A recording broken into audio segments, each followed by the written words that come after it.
It's been a long road getting from there to here, or so says the line in the song. But in the end, the United States House of Representatives has elected a new speaker. Mike Johnson, Republican from Louisiana's 4th District, today became the 56th Speaker of the United States House. His victory was unanimous as all Republican colleagues present voted for him. But though the victory may seem easy on the floor, the intrigue that went on behind the scenes was nothing short of extraordinary. Intrigue fostered at the hands of a former Speaker of the House. Wonder what I'm talking about? Folks, hang on because when we get into this story, it's going to blow your mind.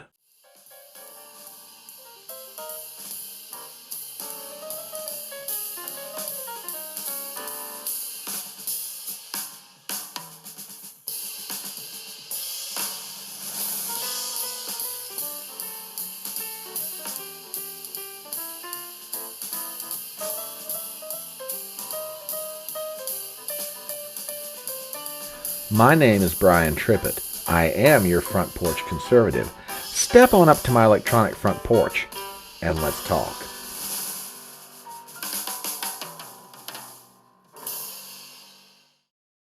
As I said in my introduction, Mike Johnson's victory on the floor of the U.S. House of Representatives today to become the next Speaker of the chamber going forward seemed very easy.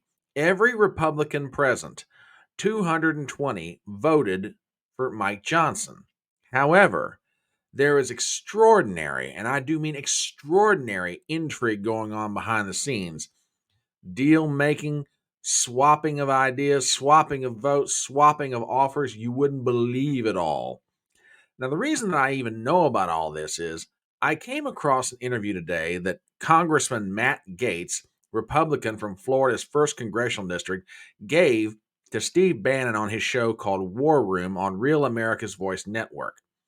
Now, under normal circumstances, I wouldn't take Gaetz's word by itself. However, I do have two things that can back up some or most of his story. One are certain accounts from the press, and number two is my own common sense and observation about what's been going on. So I want to play some snippets from the interview and comment on them and show you the confirmations that I found in the press that sort of link together the information we've all been hearing about now for 3 weeks to show why it is that Kevin McCarthy is to blame for this 3-week delay in getting a new Speaker of the House. So let's start with the first clip, which I call the background that leads up to Johnson even being brought forward. So take a listen to this. This is an exchange between Matt Gaetz and Steve Bannon. One moment, and we will get this started. Things run well. Matt, terrific job. Walk us through what happened. No, it's the Irish in you and the Scotch Irish in me, maybe. So, all right, here's what happened. I'm gonna the chapter of this that was dispositive. The crescendo begins as Tom Emmer is withdrawing from the race yesterday. Now, for those of you who may not remember, Tom Emmer was the majority whip who had sort of been settled upon as the establishment's possibility for getting someone in the speaker's chair. I told Emmer on Sunday he was not going to get there. He was going to move like a hot knife through butter through about the first, 80% of the conference, but that there was going to be a series of votes that were never going to be there for him. Which is true because, according to all accounts, there were 25 votes after he had secured the GOP's nomination that absolutely had said, we're not going to vote for him. He wanted to run through it, and I said, Tom, here's the deal. You can have your runway, but when you get to that last group that will not support you, you cannot drag this on for days. You cannot drag this on for weeks. You cannot play into what Kevin McCarthy was working the whole time to try to get people to believe that the only person that could govern the Republican conference is Kevin McCarthy. So Emmer agrees that he's going to have his shot, but that it's going to be quick. So we get that through the gestation system early yesterday. Okay. That sets up what starts to happen next. And as you can see where this is going, Emmer realizes I can't get there. And according to reports from thehill.com, No sooner had he secured the GOP's nomination to be placed on the floor as the Speaker nominee for the Republicans, 4 hours later, he's withdrawing his name. He knew he couldn't get there. Now, say what you want to about Gates, but I will give him this. He had enough respect for Emmer to say, look, man, you're going to get about 80% of the caucus. There's going to be about 20% that's not going to vote for you. For the good of the chamber, do you really want to drag this out? No. And I'll give Emmer credit. He might be ambitious and he might be able to count noses, which is part of the job of the whip anyway, but I will give him credit. He didn't put the chamber through it either, which, gives me some reason to revise my opinion of him. Don't get me wrong, I'm not letting him off the hook for his policy positions, but as far as his common sense and his decency given the situation, okay, I'll give Emmer a little bit more credit than I might have at the beginning of all this. But that now moves us to our second clip, and this is what I call the Malaro Factor and the McCarthy reveal. Folks, take a listen to this. I think you're going to find this extraordinarily interesting. So as Emmer is withdrawing, Mark Molinaro, a moderate New York freshman Republican, stands up at the microphone and says, well, instead of restarting this process and having a candidate forum and sending everybody home for a good cry, let's just take a non-binding poll on where people would be on the person who came in second. Now, that seems like a fairly reasonable idea. I mean, why go through it all again if you don't have to? You've already been at this for 3 weeks. You've now been at this for Lord knows how many hours on that same day. But we continue. Tom Emmer, and that was Mike Johnson. And Elise Stefanik said, well, that's against the rules. The rules don't contemplate it. We can't do that. And brilliantly, Mark Molinaro says, then I move for unanimous consent that the rules be waived and we take a poll on whether or not Mike Johnson could be our speaker nominee.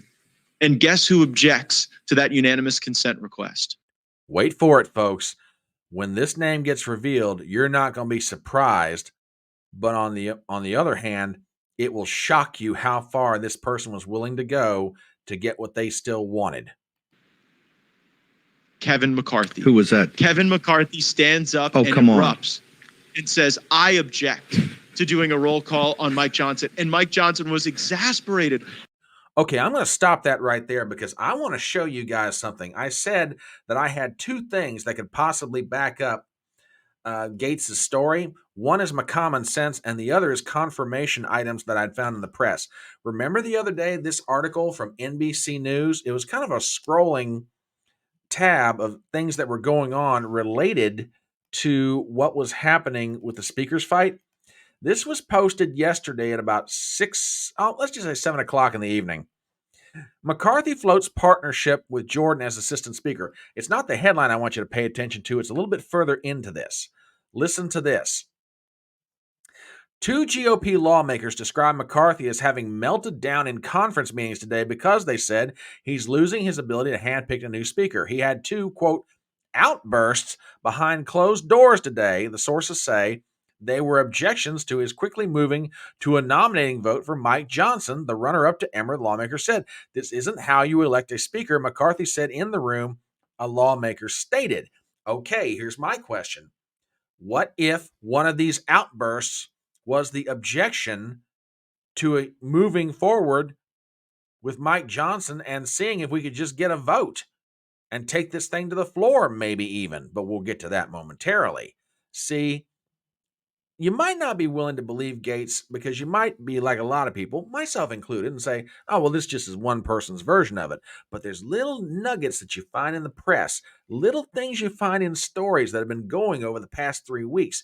And when you start adding them together with Gates's versions of the events over the past 24 hours, everything starts to make sense. It's been Kevin McCarthy all along working behind the scenes, pulling the strings to desperately try to get himself back into the speaker's chair. But we'll continue with that clip, and there's more information to be revealed. Listen to this. All the times Johnson had voted for McCarthy, had carried his water, maybe even voted for some bills he didn't like because he was working toward the Republican conference's stated objectives under McCarthy. And here was the thing. It showed everyone that it was actually McCarthy who was working to knife Scalise, It was actually McCarthy who was working to knife Jim Jordan. It was McCarthy working to knife everyone. And he hadn't yet figured out a way to knife Mike Johnson. Okay, we're going to stop that right there because I want to bring up a perfectly valid point, which I've sort of suspected all along and everybody has realized. All throughout this process, whether it was Scalise, Jordan, or Emmer, McCarthy was maneuvering things behind the scenes to make sure that none of them could get the speakership. Now, Scalise, you might understand on the grounds that a lot of people in the Republican caucus thought, well, he's too establishment, he may be a little too much like McCarthy. But no one could understand why it was that Jordan couldn't get there. The man was beloved by everybody in the caucus. They may not have agreed with his tactics, but as far as him personally, they liked Jim Jordan. Yet Jordan couldn't get the votes. No one could quite figure out the why. And then Emmer got in a position where, well, the conservatives aren't going to help me. Well, could it very well be, and now we know, that it was McCarthy behind the scenes pulling the strings on everybody to make sure no one could become speaker except him? Which enters us now to the next clip, which I call the story of the bow-tied toad. Folks, if you thought that McCarthy's maneuvering was really interesting, wait till you hear what he was having Patrick McHenry do as the Speaker pro tem. Folks, take a listen to this. So because of McCarthy's objection, we had to have this 3-hour delay. And, candidates announce again, have another forum. And guess what happens during that delay, Steve? Patrick McHenry runs to the House floor, opens it up out of recess, and then adjourns till noon today. Now, why did he do that? Because they were setting up a play to block Mike Johnson with write-in votes in the intra-conference process for Kevin McCarthy. Okay, hold it right there. I want to go back and show you guys a story from the Gateway Pundit because I think this one is kind of important. You have to understand what McHenry was doing on behalf of his boss, McCarthy. Remember, when Kevin McCarthy was thrown out of the speakership, there was a list of individuals that the clerk of the House had.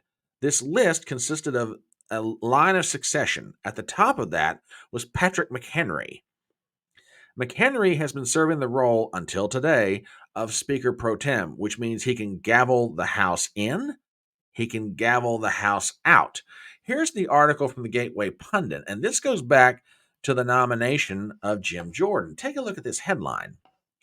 Rhinos immediately ask for a third vote on Speaker in effort to stop Jordan from shoring up support.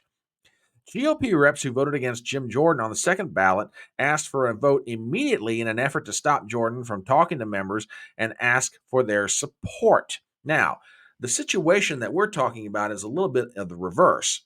As opposed to going to an immediate vote, McHenry, in his power as Speaker pro tem, basically could hold the House out in recess to prevent anybody from going straight to the floor, having secured the nomination inside the caucus, which would have been Johnson's right to do. But McHenry was trying to gum up the works on behalf of Kevin McCarthy to make sure that that did not happen, which starts to explain, if you think about it, over the past 3 weeks, they'd take a vote, McHenry goes straight to a recess. They take another vote, McHenry goes straight to a recess. And a good 12 to 18 hours would go by in between votes, which means that if you're trying to shore up votes or get the folks who are voting against you to vote for your nomination, Scalise, Jordan, etc., you couldn't do it. Why? Because McHenry was gaveling the chamber in and out. So it starts to make sense what was happening and goes toward explaining why Patrick McHenry did what he did last night. But anyway, let's go back to that clip and we'll find out some more of what was going on behind the scenes. Folks, continue to listen to this. They were promising people hearings on their favorite legislation, passage of bills. I heard people promised, oh, maybe you'll get a chairmanship. And the play was for McCarthy to return as speaker and then Jim Jordan to be the deputy speaker in some sort of like Dwight Schrute assistant to the regional manager posture.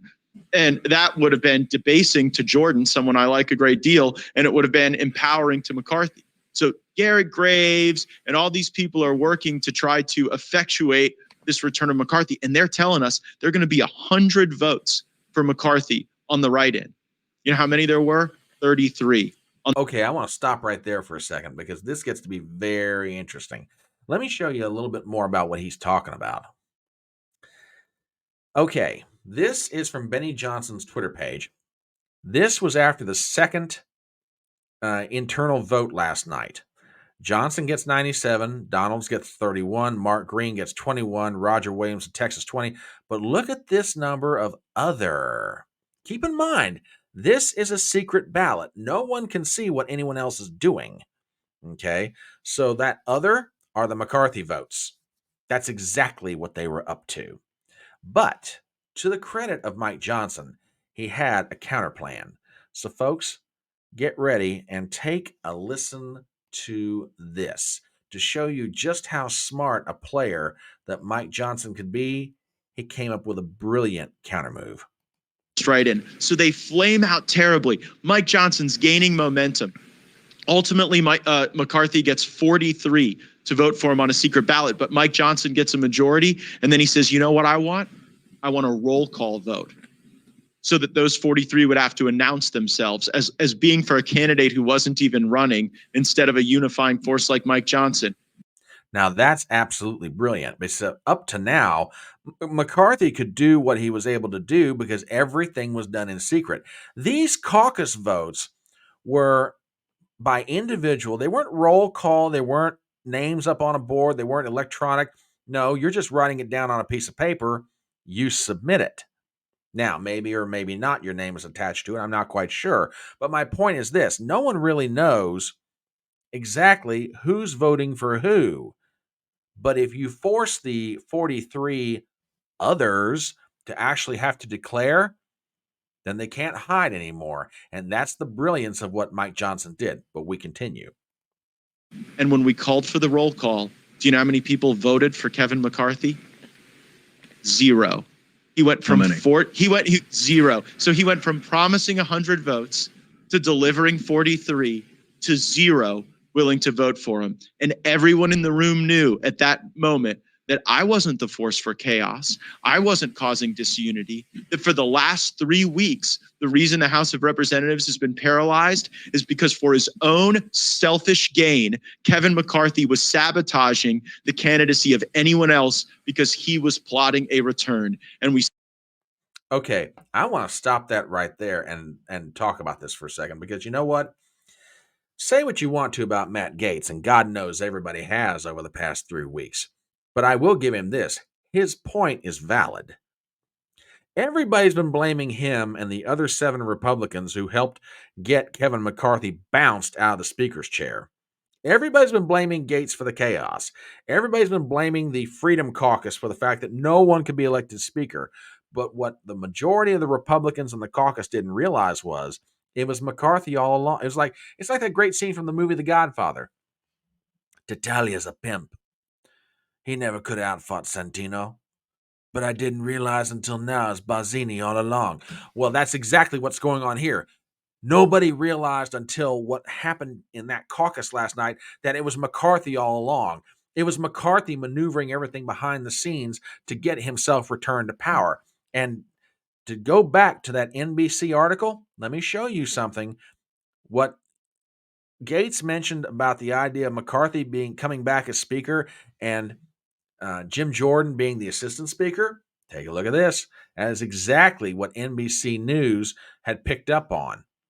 McCarthy is floating a plan that would reinstall him as speaker and make Jordan a concerted Trump ally, the assistant speaker, according to 3 sources familiar with McCarthy's pitch.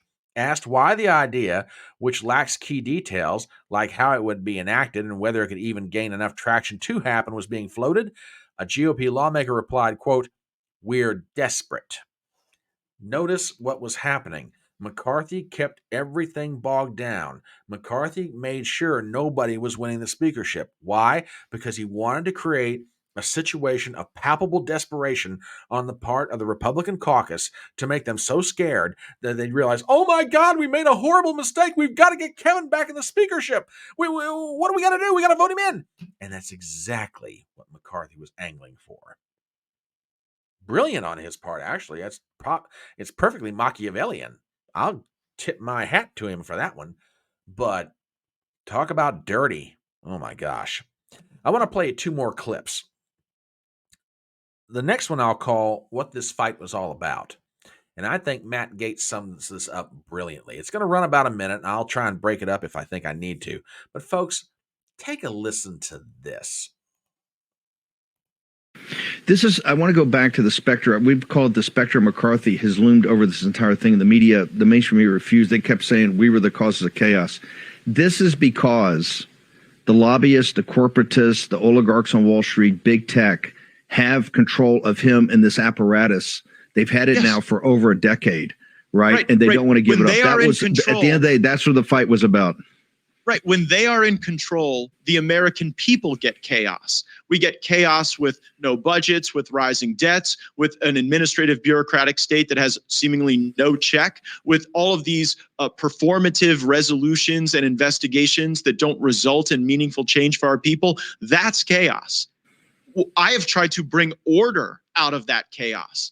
And the reason it took me a little longer than expected, the reason it took 3 weeks instead of 3 days, is because Kevin McCarthy leveraged the last vestiges of his power to try to block any other human of any other ideology from being able to assume the speakership. And you know, I was going to interject at one point. Frankly, I don't think I need to. It speaks for itself. One last clip, and I'll call this the redemption of Scalise and Emmer. Don't get me wrong. I recognize the fact that both of those men are adults and they're both politicians, very practiced politicians, very good at getting what they want, working the system, and playing the Washington game. But I will say this. When everybody in the Republican caucus began to realize what Kevin McCarthy had done, I'm not going to say everybody turned into angels and saints, but a lot of good things started to happen. So this one also runs about a minute. Folks, I want you to take a listen to this. But also, Emmer and Scalise had a role in this also. This was really a unifying moment for the entire conference. Didn't they have a role in this also? yeah, and I respect these men, and I know they might not be the favorite of your audience, but there was a moment when I went to Emmer and Scalise and I said, look, fellas, like now you see it. You see it plain as day that the person who was working against you all along was Kevin McCarthy. And Steve Scalise, like the Italian godfather, sat in the corner as McCarthy was trying to block his fellow Louisianan Mike Johnson. And member after member came up to Steve Scalise and he would give them advice and counsel people respect Steve so much and listen to him. And you watched Steve Scalise put the final dagger in the heart of the hopes of Kevin McCarthy's return. And it was a beautiful chef's kiss because Steve Scalise actually was not treated fairly during this process. Kevin did everything he could to hurt Steve. And the fact that Steve now gets to put Mike Johnson in that chair over Kevin McCarthy's attempted comeback is glorious. Okay, now lest you think that he's being just a little bit more than dramatic, let me show you something that I've been referring to in my videos. This is an article from Breitbart, and I think you'll get an idea for just how accurate Matt Gaetz was being. Take a look at this headline. McCarthy twists knife into Scalise as majority leader falls short of expectations in speaker's vote. Former Speaker Kevin McCarthy grimly assessed House Majority Leader Steve Scalise's prospects of becoming Speaker of the House. McCarthy said it was, quote, a big hill to become Speaker for Scalise, who secured the nomination. Although the Louisiana Republican received more votes than House Judiciary Committee Chairman Jim Jordan, he did not have enough votes to become Speaker. Quote, he told a lot of us he was going to be at 150. He wasn't there, McCarthy said. He continued by saying time is of the essence. Like I've mentioned in previous videos, Kevin McCarthy and Steve Scalise have never really liked each other. Oh, they worked together, if for no other reason that they were in leadership together. But Gaetz points out something, and you now have some evidence. McCarthy was trying to put the knife into Scalise just as much as Jim Jordan and just as much as Tom Emmer. It's over. We have a Speaker of the House, but I'll tell you what, for those of you out there who were maybe giving Kevin McCarthy the benefit of the doubt, after all this, I'm not so sure you should. Now, like I said, this is one man's perspective from Matt Gaetz, and I'll let you do your own homework to see whether he's true or whether he's lying. That's up to you. But my buddy Smiling Jack was the one that put me onto this interview, and I said, oh man, I got to bring this to the audience. They need to see this for themselves. An insider's account of what really happened in Mike Johnson's ascension to the speakership. That was probably one of the most interesting interviews I've watched in a long time. But anyway, that's what I think about it. What do you think? As we start to wrap up this video, please do me some favors as always. Number one, if you're not a subscriber to the channel, please do so. Number two, please leave a comment below. I would love to know what you think of all this. Number three, please share the video around. It would help me out a great deal. Number four, hit the bell for notifications. I want to make sure you're always aware when I've got new material coming out. And finally, please give me a thumbs up. My name is Brian Trippett. I am your front porch conservative, and I'll see you next time.